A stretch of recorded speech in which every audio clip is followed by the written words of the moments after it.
Welcome to a special Veterans Day Town Hall Q&A event with Secretary Denis McDonough. I'm Jose Llamas with the Veterans Experience Office, and I'll be the moderator for today's Q&A. Due to the pandemic and taking necessary precautions to limit in-person gatherings, we've pre-recorded this town hall using real questions from veterans, families, caregivers, and survivors to share with you today. Secretary McDonough will be addressing several questions today on topics ranging from claims to COVID and caregivers to survivors. In February 2021, the Honorable Denis McDonough was nominated by President Biden as the 11th Secretary of the Department of Veterans Affairs. Secretary McDonough served as the 26th White House Chief of Staff from February 2013 to January 2017. Prior to his role as Chief of Staff, Mr. McDonough was Principal Deputy National Security Advisor from October 2010 to January 2013. He also served as the Chief of Staff of the National Security Staff and as the Deputy National Security Advisor for Strategic Communications. Thank you, Mr. Secretary, for joining us today. But before we begin, I would like to ask you, what does Veterans Day mean to you? Well, Jose, thanks so much for having me. I'm thrilled to be here today, and I'm really looking forward to the conversation. You know, Veterans Day really means to me two things. It's an opportunity for us to pause and remember and refresh the amazing stories and the critical role of veterans in this country. Just look back on the last year and think to yourself, all the things that we as a country asked veterans to help us on managing the pandemic, on coming back from the pandemic to ensure we have economic growth, on helping us get interpreters and other allies, SIV holders out of Afghanistan, and now helping us ensure that as they're resettled here in the United States, that veterans watch out for them. So, one, it's an important opportunity to pause and remember and reflect. But it's also a moment for us to refresh, we as a country, to refresh what President Biden calls our sacred obligation, which is to care for our men and women in uniform and their families when they come home. When we make that commitment to them, to you, and to fellow veterans, that if they have our back, we'll have theirs. If they stand and fight for us, we're going to fight for them. And so Veterans Day is not just an opportunity to reflect, it's also an opportunity to refresh that sacred obligation and make sure that we're doing our part. And I know we'll get into a lot of this in the discussion now, but the things that really motivate me in that regard are we providing timely access to world-class health care? Are we providing timely access to earned benefits? Are we ensuring that veterans are getting access to mental health care? And are we doing everything we can, for example, to end veterans' homelessness? That's what Veterans Day means to me. I appreciate you sharing that with us today. Refresh.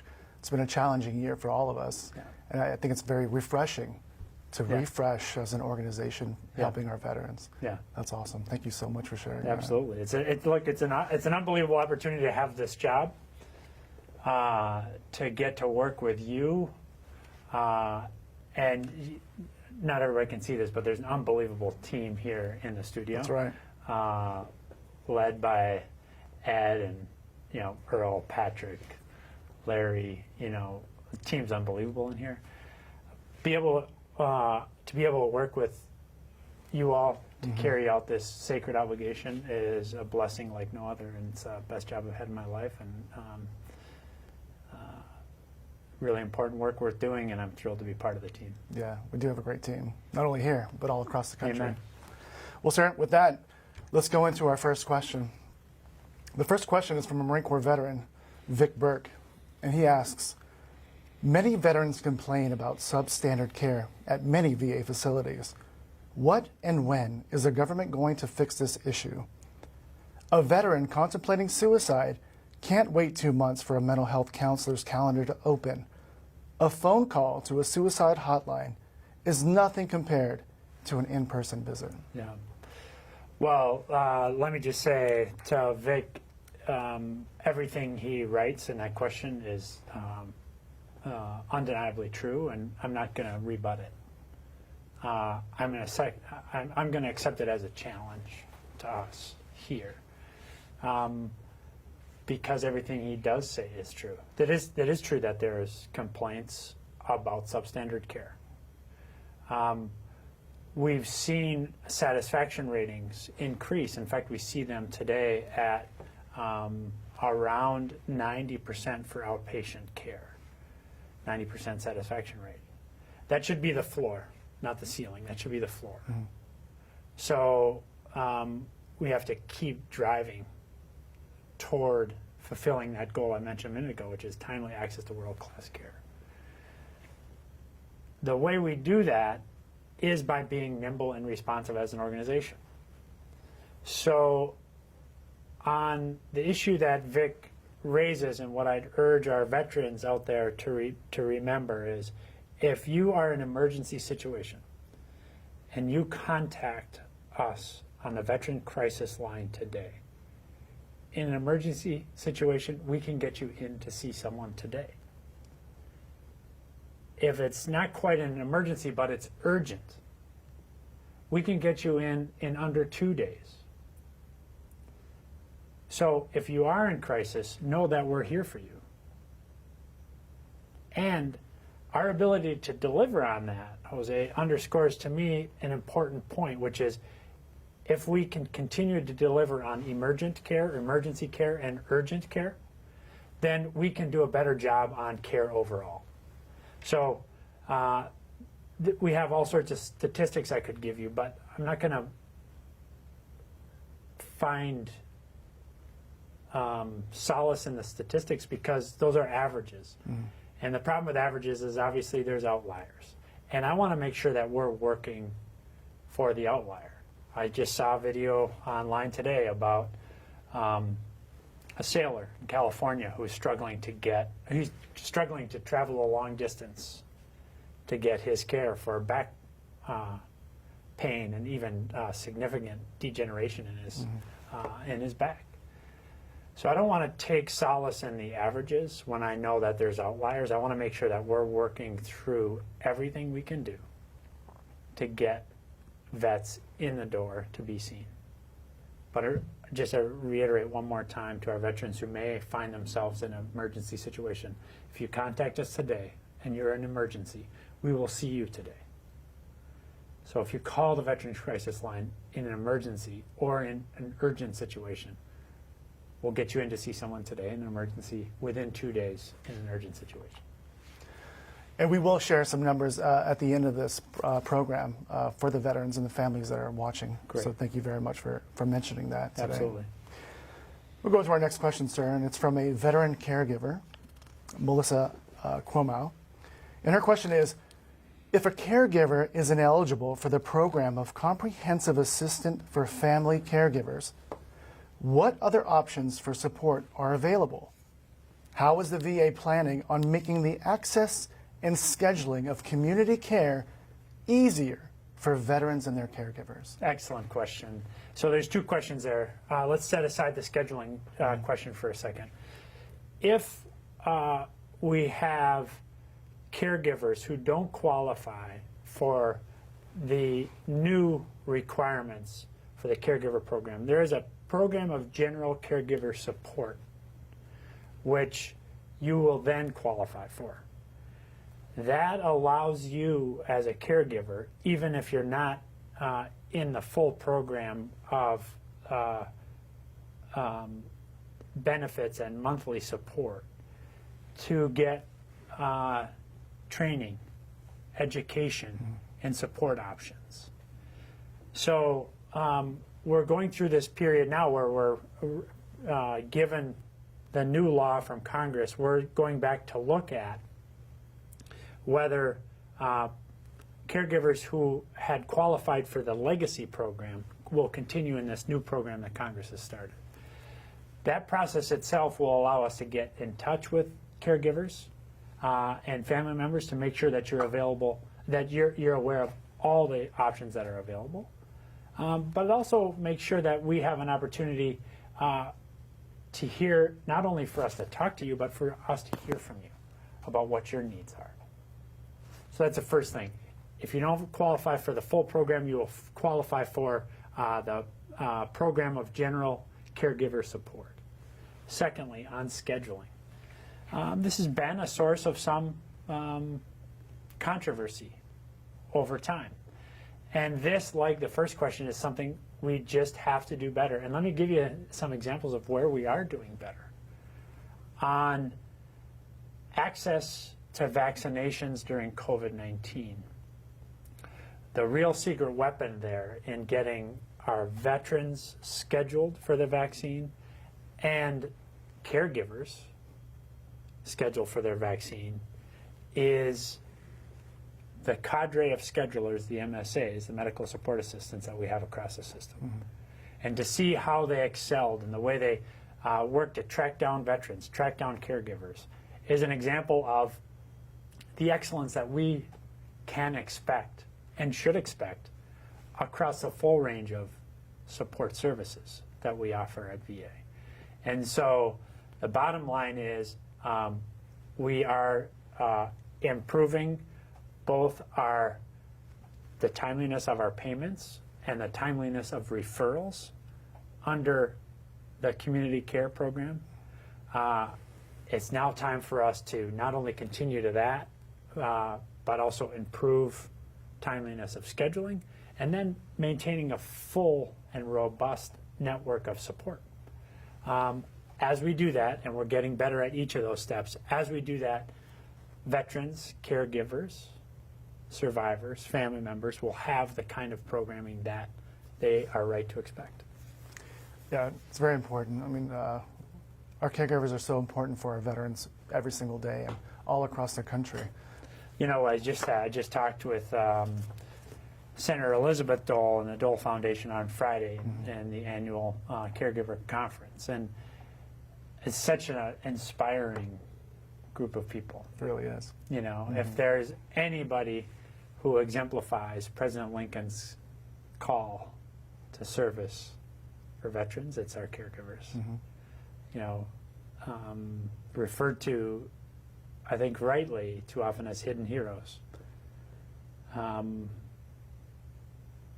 Heroes undeniably, but too often not seen. But those days are over in the VA. We see you, we appreciate you, we are here for you. It doesn't mean we're perfect on everything, and you're right to expect more of us. But let's make sure we're focusing and making true our support to the heroes, and let's make sure that you no longer feel like the hidden heroes that you've been. Yeah, absolutely. Thank you for that.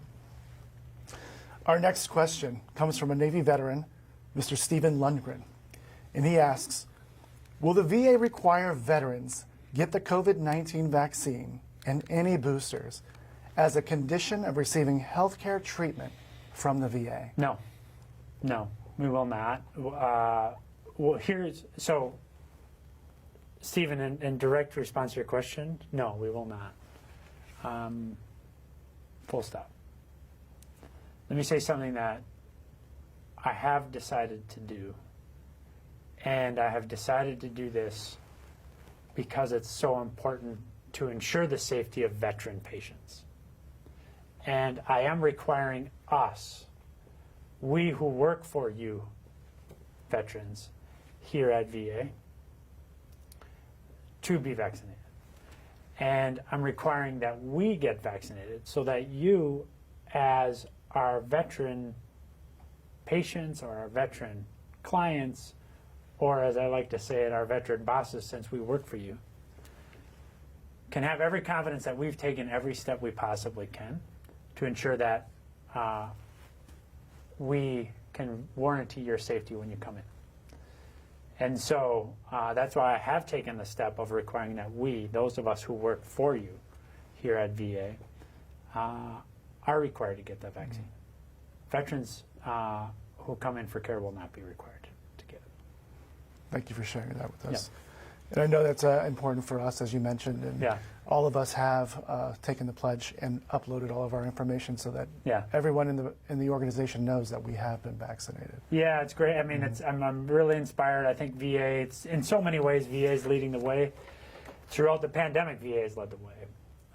And in the very, I think, profound way that we've taken on this leadership role is true as it relates to our own vaccination as well. So I know there's questions for some of our colleagues about the vaccine.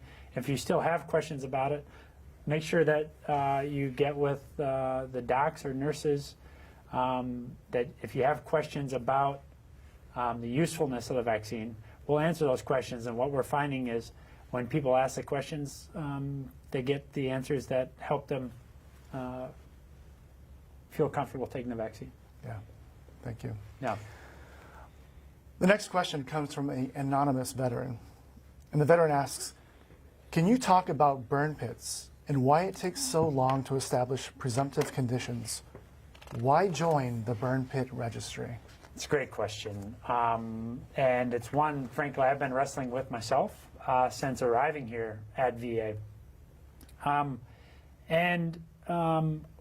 What I would say is that, when I was up in East Orange at our VA Medical Center up there, where we have our Center for Excellence on burn pit, on toxic exposure, some of the best, most accomplished scientists in the country working on this question.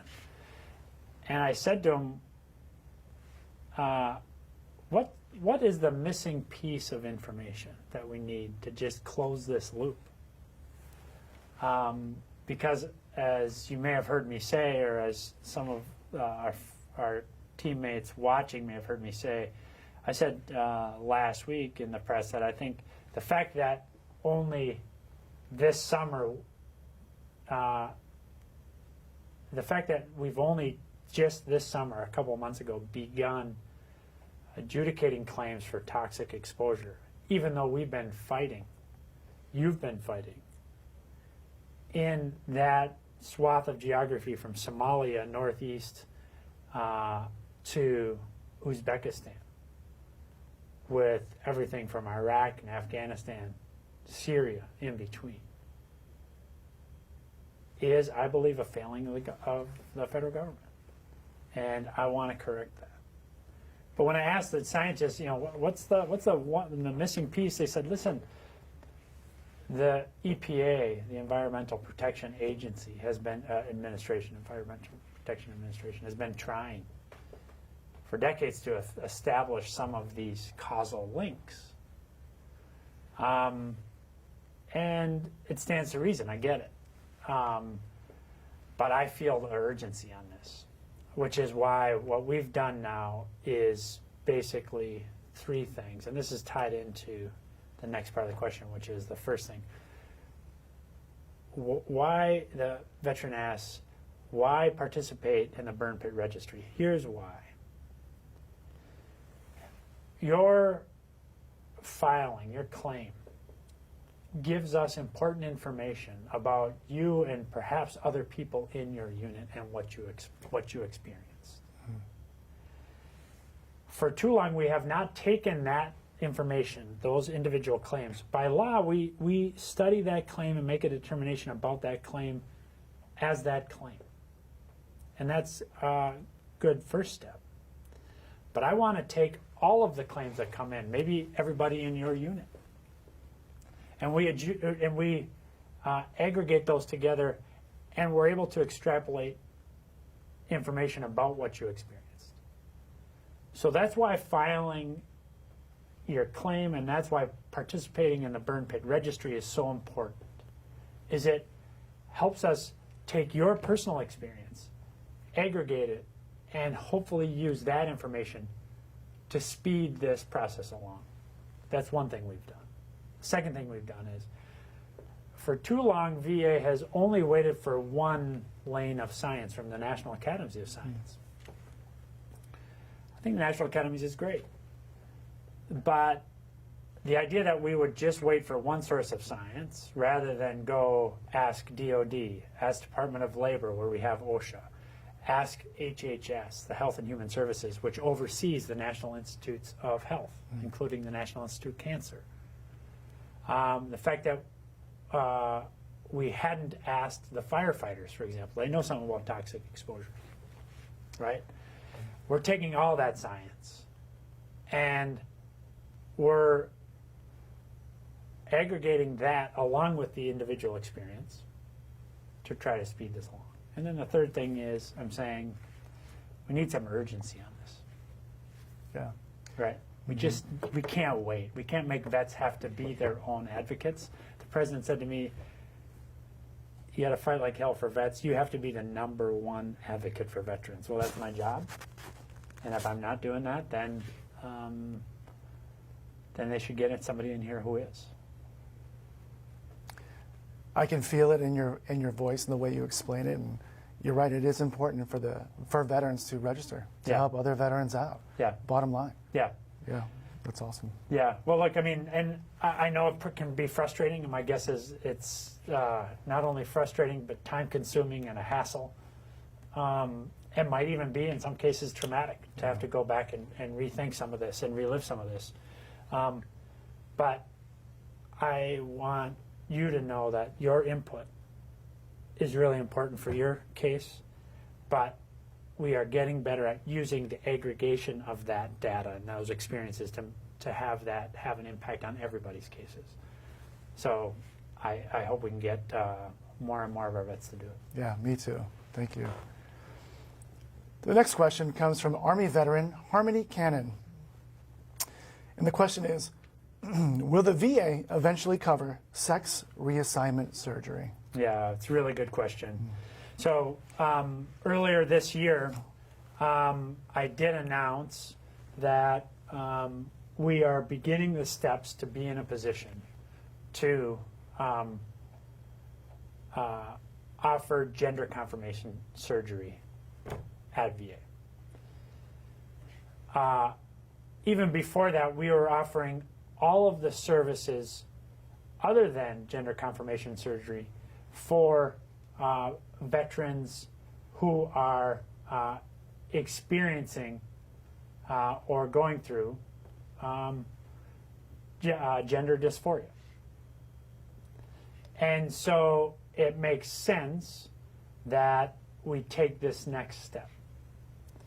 Now, I think two things are really important. Well, three things really are really important about this. The way we'll do this, that is to say, solidify how we offer this service, is we'll do it through public comment, through rulemaking. So this will be a very public process so that anybody with questions about it, anybody with concerns about it, can be heard in the public rulemaking process. That's one. This won't be secret, behind closed doors. This will be something that we do publicly, informed by best practice, informed by the most recent data, science, and informed by public comment. Mm-hmm. Second, the thing that really struck me about this decision is I remember reading a memo from Dr. Stone. It had a sentence in the memo that said, it is the uniform consensus recommendation of the VHA governing board that we take this step. Meaning the clinicians who oversee the care that we give here, the best care in the world for veterans,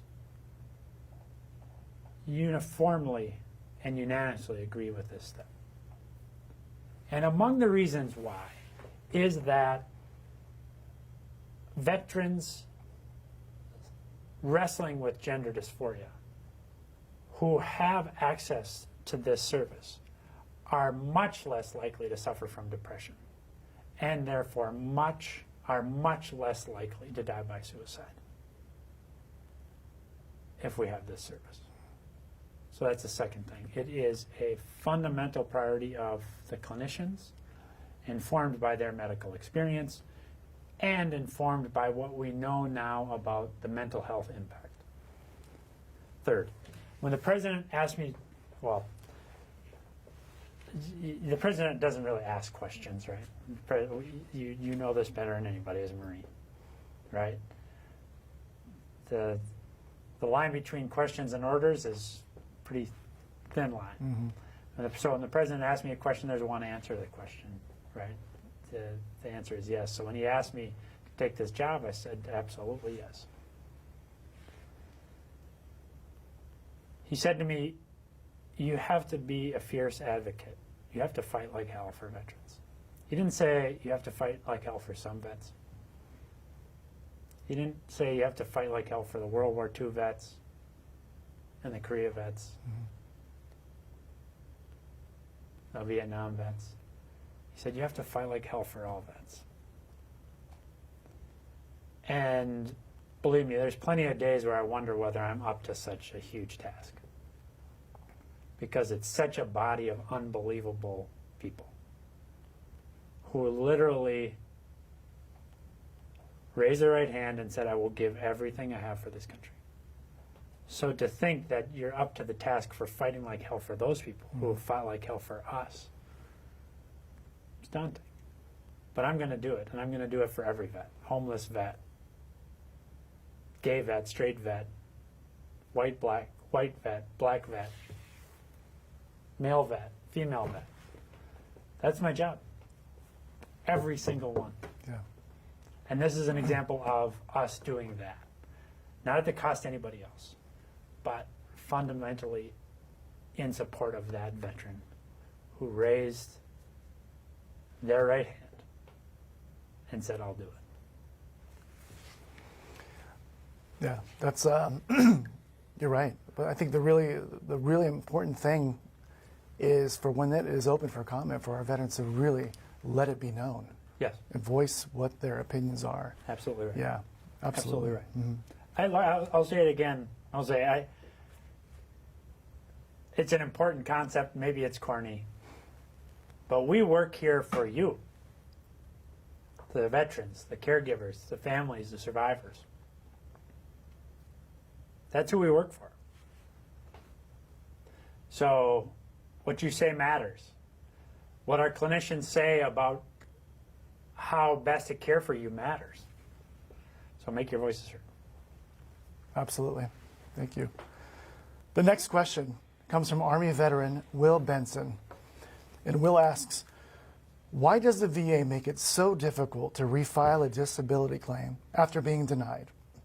It seems like it's a lost cause to file for a claim I've previously been denied for. Yeah. Well, we do use a common application for the claims. We are constantly learning and improving how we review those documents, how we ease the process for veterans to file the claims. That's one. Two, there are increasing requirements imposed by statute for us to require a higher level review of an appealed claim. So we're getting better there too. And then third is you also, under the appeals modernization, have the process where you can appeal your claim to the board. And so I know it's tiring. I know it can feel haphazard, but we are investing heavily in training our claims reviewers. We're investing heavily in the technology to inform not only that training, but the review itself. We're looking at ways where we can automate these decisions in as much as we have a good understanding, rather than make vets have to refile or submit to additional exams. Let's take a look at the information we have. So we're considering that too. And you as vets have right to appeal, including to the board, for higher level review. And so I say what I've said now a couple times is, I'm not saying it's easy, and I'm not saying we do it perfectly, but I am saying that you're our bosses, and we'll continue to improve the way we're doing our business, and we'll continue to make that transparent in how we do it. And I hope you'll continue to press us to do it better. Yeah, important to stay on top of everything going on in our veterans' lives and what affects them. And we do have a dedicated staff there to help them through this whole process. Exactly right. Yeah. Exactly right. The next question is from Army veteran Ken Steinhoff. And Ken asks, will the VA be taking into consideration the high inflation rate this year to give us a bigger cost of living adjustment? Rent alone has jumped up 50%. So please tell me we are getting a bigger adjustment this year. Yeah, it's a good question. And so at the end of the day, we don't decide what the adjustment is every year. The Consumer Price Index, which is set by federal policymakers outside of VA, informs what the cost of living adjustment will be for Social Security, for Medicare, for example. And so this year, that adjustment is going to be 5.9%. So you will be seeing a very consequential increase in the cost of living adjustment. That's the highest it's been in decades.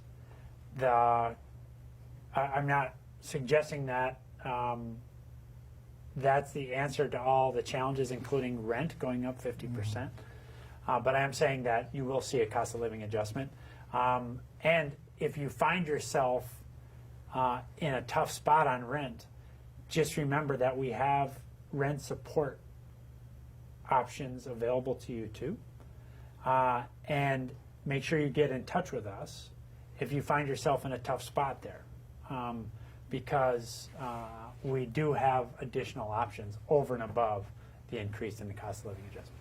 Yeah, I think a lot of veterans don't know about that benefit to them. So thank you for mentioning that. Yeah. You know, it's especially now during this time and with that question. Well, we see it, and the fact is that one of the things that VA has done really well for years is helping intervene before a veteran finds themselves homeless. So if you find yourself squeezed by rent, if you're having trouble managing mortgage or utility payments, make sure you get in touch with us and help us we'll help walk through some options for you. But in all cases, the cost of living adjustment is coming. Yeah, and it's important to ask for help. Amen. When someone needs help, right? Amen. The next question is from Air Force veteran Dennis Britt. And Dennis asks, what are the obstacles to allowing dental services to veterans? In light of the current legislative pressure to add dental to Medicare benefits, VA eligibility for dental seems to be equally valid and a simple policy change directive. I think it's a great question. And first of all, I love the veteran's first name. No, I kid. It's an excellent question. I am very proud of the service that we offer for dental care at VA. We have great dentists on our team. They provide great direct care. We also refer a lot of care into the community. And that care is also excellent. Referrals seem to be going out in a timely way. Billing is handled straightforwardly, also in a timely way. My only question about dental access is why we can't expand it. So I'm with the questioner. To do so, we need some legislative relief from Congress. And so it's one of the things we're looking at. I've been having conversations with members on the Hill, that is to say on Capitol Hill, members of Congress on Capitol Hill.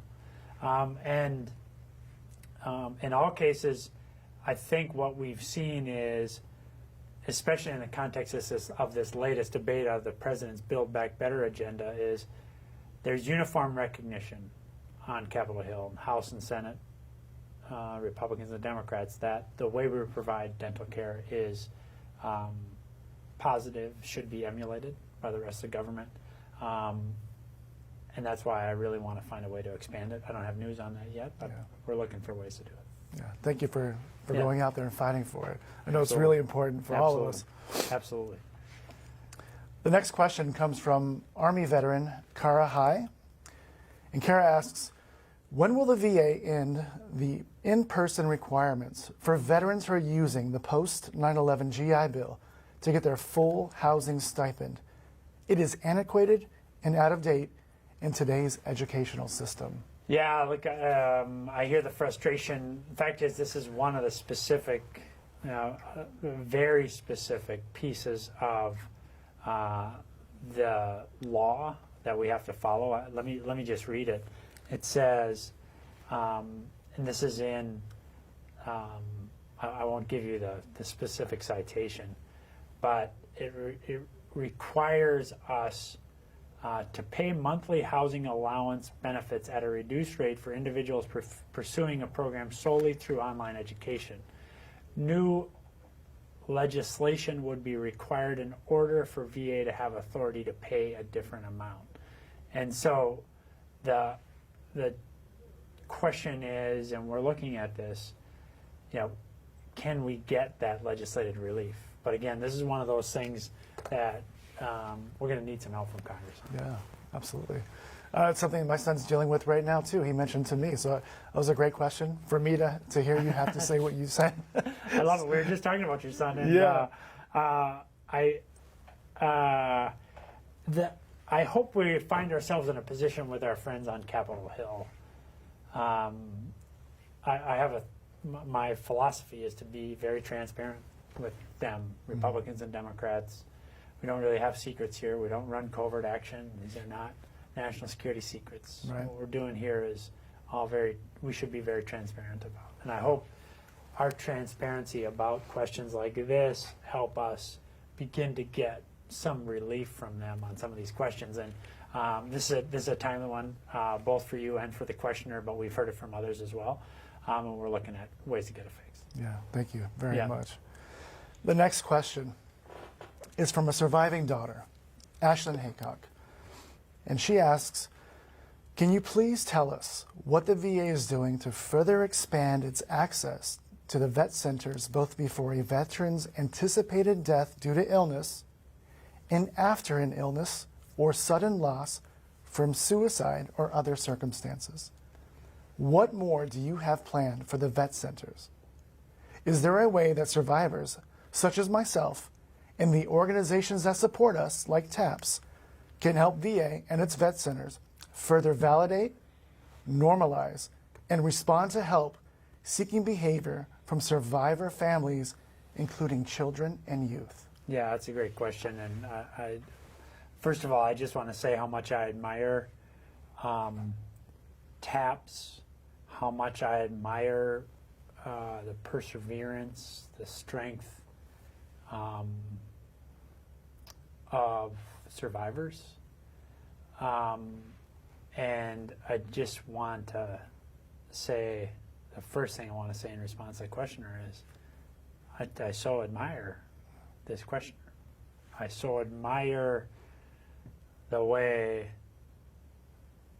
you're constantly looking for answers, and it's a source of inspiration for me and for so many I know. That's the first point. The second point, I think the vet centers are a gem, absolute gem. If you are in almost any community across the country, you can get access to one of our vet centers. There's 300 of them. Storefront providers of mental health care services, trained counselors, overwhelmingly vets, including many combat vets. Congress has, well, so first and foremost, you're a combat vet, you're a vet suffering from PTSD, you're a survivor of MST. You come in the door, you'll get services. No questions asked. Congress is expanding, giving us authority to expand those services, including in many cases to active duty or guardsmen and women who don't feel that they can get care in their current posting. And we do offer bereavement services of the type that the questioner is asking about. But let me take and try to press to see if we can expand that, especially in the context of suicide, death by suicide.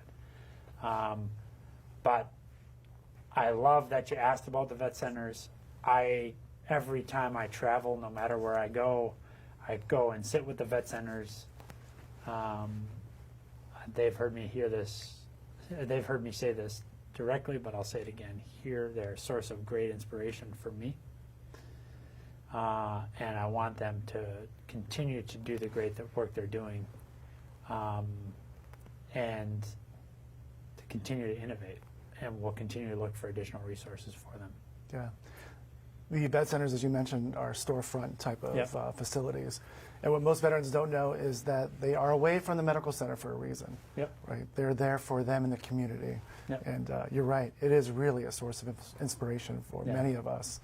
Yeah, the vet centers are great. Look, the history of the vet centers is that they really sprang up in the late 1970s. Vietnam vets who felt like going to VA, to the med centers, was too much of a hassle. So we tried to forward deploy those counselors, those professionals, into communities. And it's a really sound idea. If you find that you're frustrated by your care at VA, at the med center, please contact our vet centers. And they're there for you. And they're an amazing bunch. Yeah, they are there for you. Absolutely. Yeah. The next question, sir, is from Navy veteran Stephen Esker. And he asks, why is that not a standard universal data system between locations? This is one of those questions that is so logical and such a straightforward question, and the fact that we don't yet have this fixed is maddening. But, you know, our data, actually, our VHA data backbone has over time been one of the country's most innovative. And frankly, we got there first and we pushed the rest of the industry to get there. And now we're trying to do something even a little bit more robust, which is we're trying to make sure that we have a workable data system across DoD into VA, so that when you transfer from active duty to being a vet, that all your records transfer with. You don't have to carry them, get the file, and carry them over, hand them over to your doc. And we're wrestling through that right now with the electronic medical records program. And hopefully we'll be getting that system deployed to the next set of locations to continue to test it out, to continue to refine it and improve it. But we're still working through a bunch of the bugs that we identified up in Spokane. An unbelievably great group of clinicians and practitioners up there in the VA Med Center in Spokane who've been really wrestling with this new system. So it's snagged, but we're getting it unsnagged, and we'll be in a position to expand its access, its operations soon. But there's no question it's a good question. There's no question it's a logical question, and I hope that we'll be able to show in the near to medium term some real progress on making that. Yeah, we're all excited about that. Yeah. We go to the next question. For a Marine Corps veteran, anonymous Marine Corps veteran, he asks, or she asks, how can I get reimbursed for community care? Why does it take so long? What if I have to go to the emergency room? Yeah. So it's an excellent question. And I think we're, as with all things, we're not perfect yet. So I don't want to make an argument that we're perfect. But we are improving. We're improving on the timeliness of the referrals. That's the moment you go talk to your doc in the VA Med Center, and she makes a referral to community for you to go get care in the community. We're reducing that time. It's not perfect yet, but we're reducing it. We're much better at the timeliness of payment. I know this is a source of frustration for many vets who have had incidences of care in the community referred to collections agencies because the payment hasn't been made. And if you find yourself in that situation, please make sure you're in touch with us, and we'll help work through these cases. But specifically on emergency care, you have an option under the Mission Act to seek emergency care if you need emergency care. So if you need emergency care, you can seek it in the community. Remember, we have emergency departments in many communities too. And we're open for business. And so if you have an available option in your community to come into our emergency department, please do. But don't ever stop yourself if you're in emergency from going to an emergency room. You have that option in community care. But again, if you need an emergency room and there is VA Medical Center in your community, come in and see us. We'll take care of it. And I reiterate what I said to the first question. If you find yourself in mental health crisis, in an emergency, contact us through the Veteran Crisis Line or come to an emergency department and we'll get you seen today. We'll get you seen today. It's a very important information that you gave. Yeah. Asking questions, finding out what you're able to do, but more important, the crisis line number and how we have that available for veterans. And we'll put that on the end of the video today so that those folks out there watching have that for themselves to pick up the phone and call if need be. The next question comes from a Marine Corps veteran, Matthew Lee. And Matthew asks, what is being done or what can the VA do to help homeless veterans? The numbers seem to be continuing to rise, and a large number of them are disabled veterans that need care, medications, and treatment. Yeah, that's a great question. Look, I start from this point, which is there's certain phrases in the English language that shouldn't exist because we shouldn't have to have a phrase to describe a situation that, in my view, shouldn't exist. And the phrase homeless veteran is a phrase that shouldn't exist, in my view. Not in this country, not in the greatest country in the history of the planet, not on the face of the planet in the history of the planet, not here, and surely not someone who raised their right hand and swore an oath to defend us. And so that's where I start. What can we do about it? One, we could do, and we are doing, a series of concrete steps to prevent homelessness in the first instance. We talked a couple minutes ago about rental assistance if you find yourself in need. support for your mortgage if you find yourself in need. Our VA-backed mortgages, if you find yourself in need there, make sure you're in touch with us, and we have support for you there. So one, let's prevent veterans from being homeless in the first instance. Two, we have a robust effort underway because of funding from Congress and from the President to ensure that veterans who are homeless get into supportive housing, transitional housing, sustainable housing. What we know is operating under a principle called housing first is the way that we can get ahead of this.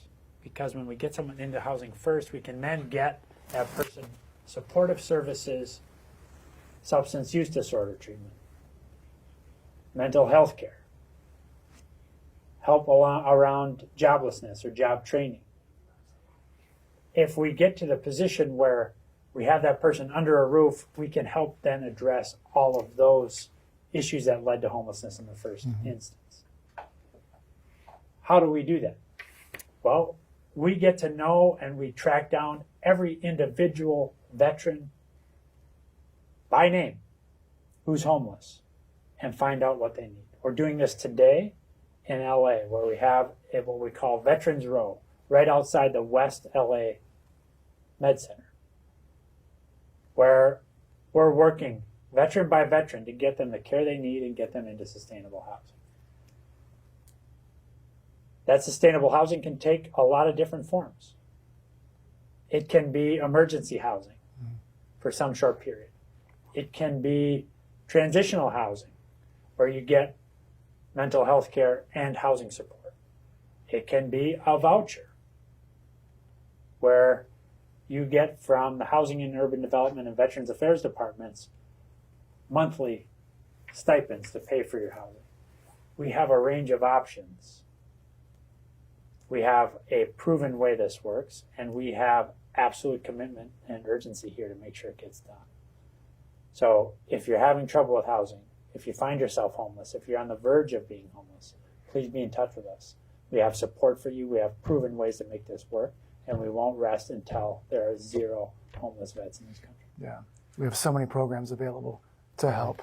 The next question is from Marine Corps veteran Michael Gurl, and he asks, will veterans ever be able to obtain medical marijuana cards for pain issued by the VA? I know many vets that can benefit from this in dealing with pain, PTSD, instead of just pills. Yeah. It's a great question, and it's a profound question. It's one I hear on the road a lot. I had a very moving experience on the Capitol Mall on Gold Star Mother's Day, where vet came up to me and he said, I want you to know I'm alive today because of this dog. He had a service dog with him. And he said, and because of cannabis. And it was very profound.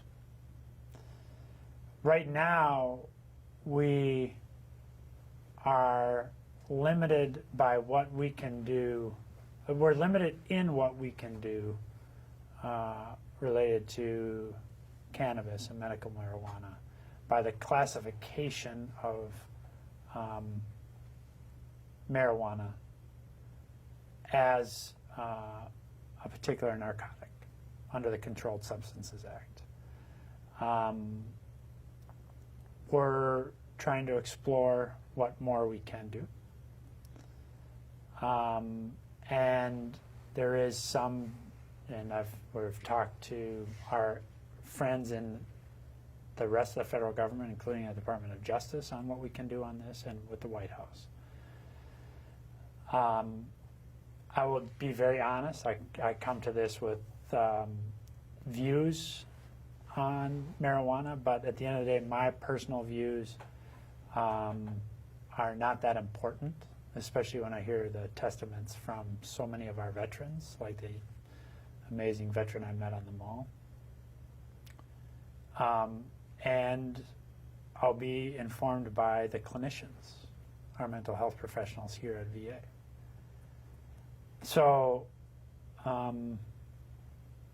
right now, under current law and current policy, we cannot be in a position to get those cards to veterans. In order to get to a point where we would give those cards, we're going to need both a change of policy, which I'm looking at, as well as a change in law. Which brings me to my last point, which is I also think the questioner is absolutely right about this issue of an over-reliance on pharmaceuticals. And I think we've learned a lot of lessons in the last 10 years, and I think we're leading the way, frankly, in the country on how we can manage prescription drugs better and how we can develop alternatives to prescription drugs. And here's where I just want to underscore the importance of the whole health program, which is being led by Dr. Ben Kliegler and the amazing work that's happening in VA medical centers across the country, where we have access to opportunities for meditation, for yoga, for battlefield acupuncture, for acupuncture, so that for imaging, so that our veterans have access to non-pharmaceutical based pain management. And so while we continue to work through this question on cannabis, what I'd ask our veterans to do is please talk to your provider about the whole health options. If you're worried about prescriptions, raise your concerns. You're right to raise them. Remember, we work for you. And let's make sure that we're addressing the range of options that our veterans know can work for them without falling into the trap on pharmaceuticals. Yeah. I know that's a really important subject for many veterans out there. Yeah. And thank you for addressing that and fighting for those veterans who find it as an alternative for their health care. Definitely. Yeah. So the last question for you today is, what's been your most fulfilling moment leading VA, and what has been your largest obstacle to improve trust with veterans? That's great. Two great questions. I'll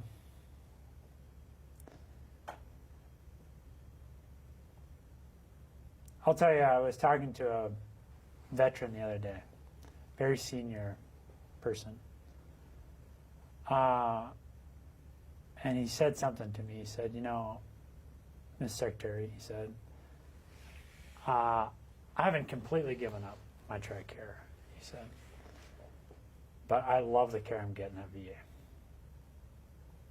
I love the care I'm getting at VA.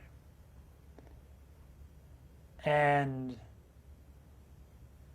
this, as I said, senior vet, highly decorated.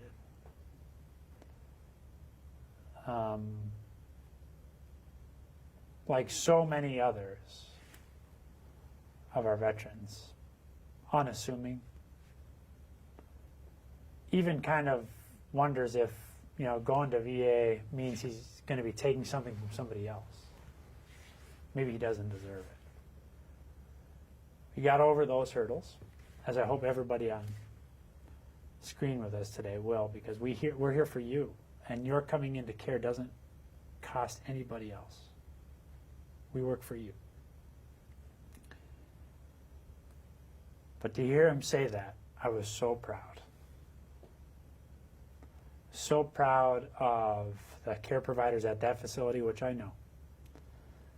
I'm not going to name it for privacy of my buddy. But he has options, a lot of options, and he chooses VA. And that's so inspiring because it just says what VA is in so many places and what VA can be. All of these additional requirements we have, take the Mission Act. We had a couple of questions about care in the community. I want us to use the Mission Act to compete with private providers and for us to beat them so that our vets always choose us. And when I hear it, as I did on this video conversation just the other day, that this vet with options is choosing VA because of the care,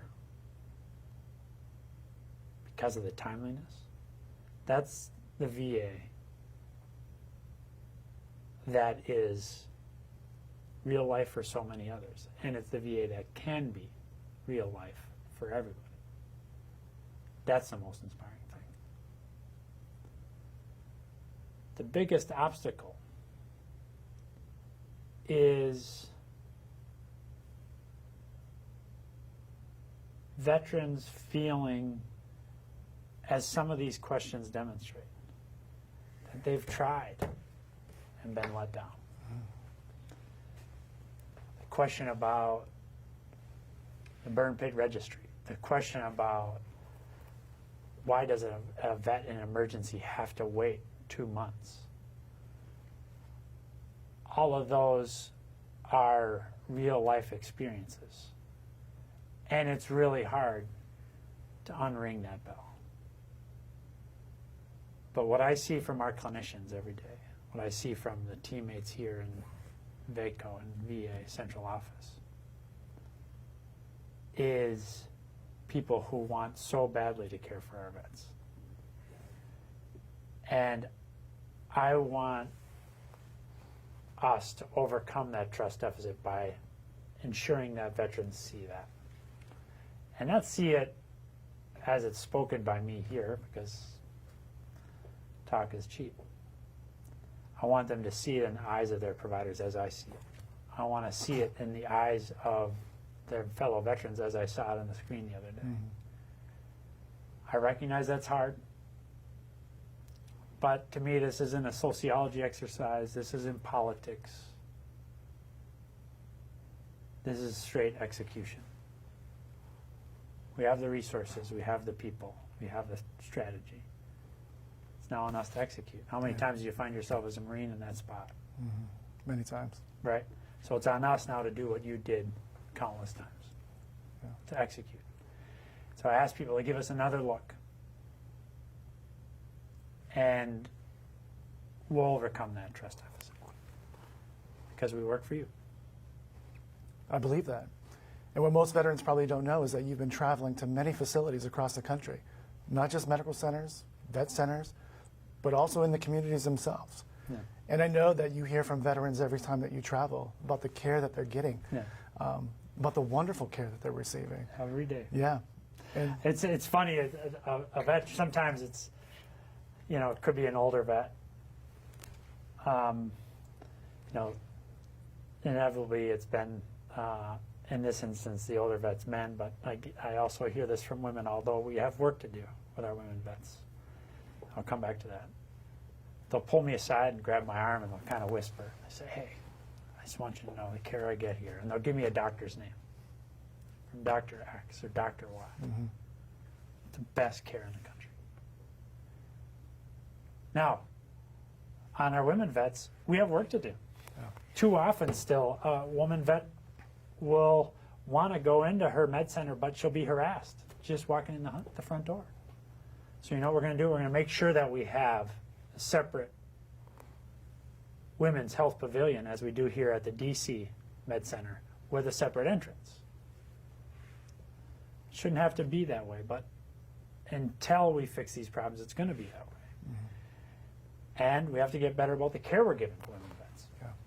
Right? That's how we get, that's what I mean overcoming the trust deficit that we have is an execution challenge. I'm not asking anybody to buy any pigs in any pokes.